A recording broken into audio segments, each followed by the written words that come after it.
Jadi jangan salahkan Allah kenapa lambat mengabulkan doa kita, tapi karena kitalah yang mungkin doa tidak terdengar Allah karena banyaknya dosa yang menumpuk dalam diri kita.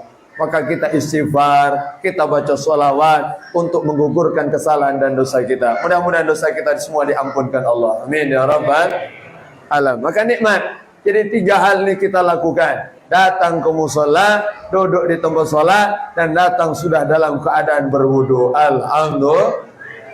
Ini hikmah pertama, Isra Mi'raj. Yang kedua, hikmah kedua adalah kita tadi mendengarkan sambutan dari tim Satu Amal Indonesia. Apa artinya? Menceritakan tentang Palestina.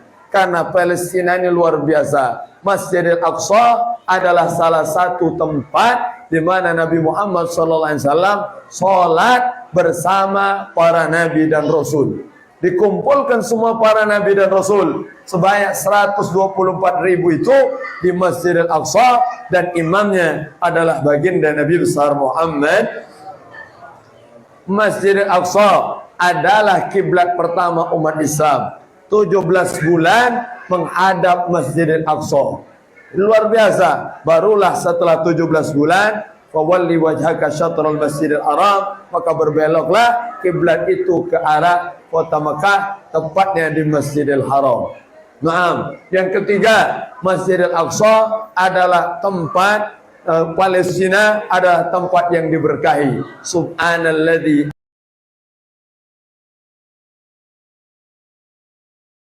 asra bi 'abdihi lailan minal masjidil harami ilal masjidil alladzi barakna haulahu, yang kami berkahi sekelilingnya. Berkah.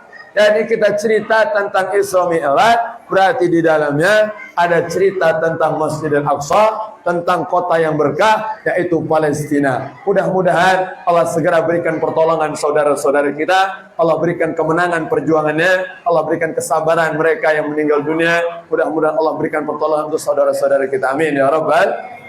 Maka kita harus peduli dengan mereka. Peduli karena kita adalah al-muslim. Orang muslim itu adalah akhul muslim, saudara muslim lainnya. Dimanapun kita, dari golongan manapun, dari baju warna apapun, kita sesama kaum muslimin adalah saudara.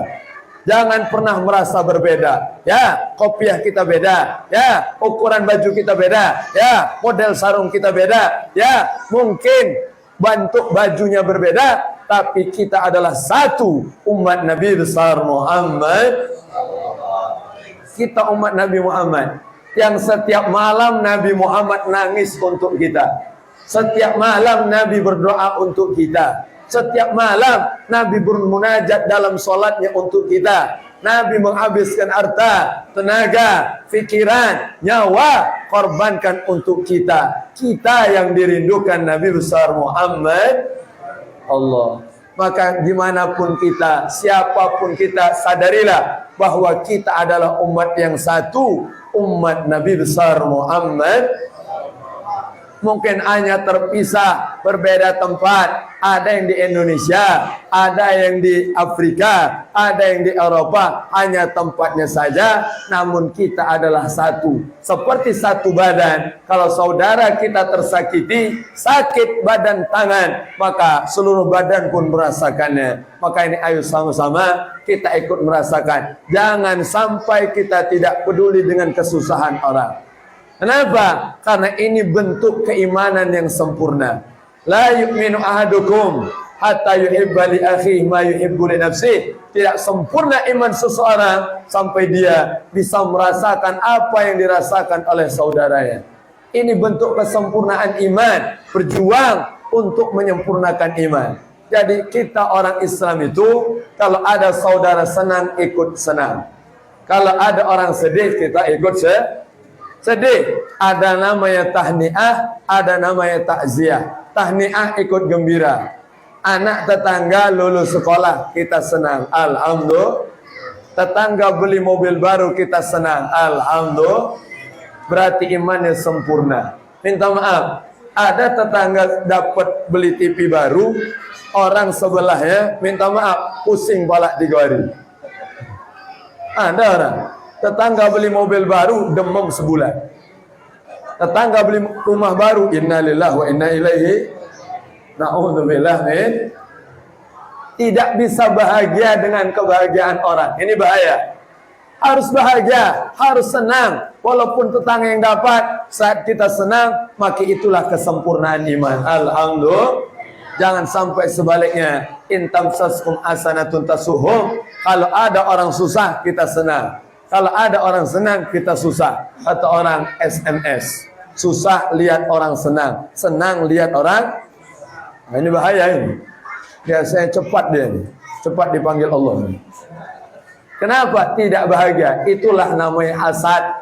Hati-hati dengan hasad. Apa itu hasad? Hasad adalah tamanni zawalin nikmah an ghairi. Menginginkan nikmat orang lain itu hilang. Mugola hilang, mugola lenyap, mugola diambil orang. Na'udzubillah min. Itu namanya hasad. Hati-hati hasad. Al-hasad ya'kulul hasanat kama ta'kulun narul atab. Hasad itu bisa membakar kebaikan kita seperti membakar api terhadap kayu bakar yang kering. Cepat sekali. Maka ayo sama-sama kita bersihkan hati dari segala keburukan. Jadi hikmah yang kedua adalah ayo sama-sama peduli dengan saudara-saudara kita. Kita alhamdulillah Bapak Ibu